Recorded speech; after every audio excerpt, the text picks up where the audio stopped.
we knew, because you came down to hang out with John right after Nolan had been over and met Matt and given Matt the script to read. So I knew that Matt was meeting him, and I mean, any chance any of us could get to like work with him, we're all sort of champing at the bit. But what was kind of funny was that he came to, we live in the same apartment building, and so he came to see me, and he knew that he was going to Emily with the part, but he didn't want it to seem like he was just kind of one-stop shopping.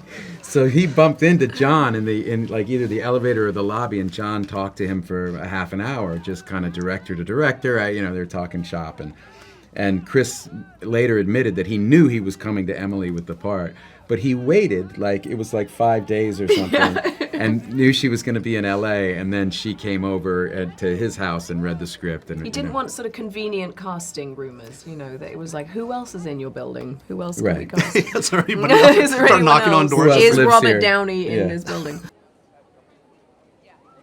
He's got that level, that attention to detail that, Stanley Kubrick had, where it's like no detail is too small. His like depth of knowledge, his research, his understanding of all the dynamics at play between all these different characters and ways to just get these ideas and succinctly and fit them into a movie. I mean, the book that this is adapted from is like a tome, and it is dense with the fine print. I remember it was like I needed reading glasses to even read the book. It was just very thoroughly researched, and he somehow was able to kind of get all of it into this film. But what that means is that each frame is entirely packed full of information. I mean, you could watch this movie 10 times and get something different because it's just so rich and dense. And he kind of, on set, I just feel his command of excellence is so vast, and everyone just has to match him where he is. And I don't find Chris exacting.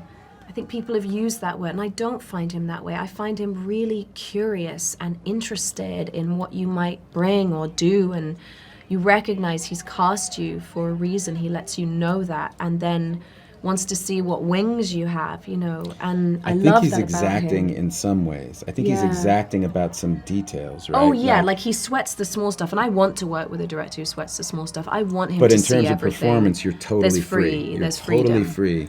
He really wants to see what you're going to do. Such authority on set.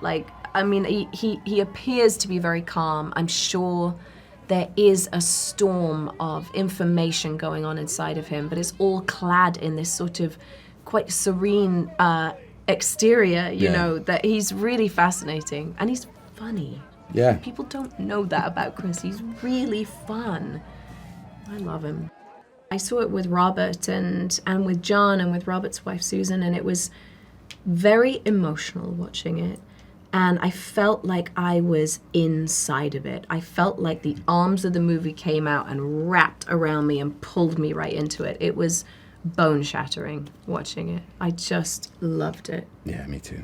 Me too. It's great. It's overwhelming. It was like the experience I had reading the script. That feeling just was magnified by the film. How overwhelming it was. Because the film, it was written in the first person, which I'd never seen before, and so it just pulled you in, and you had this really subjective experience that was really overwhelming. And it feels like a runaway train that you're on. It's so exciting watching it. Incredible.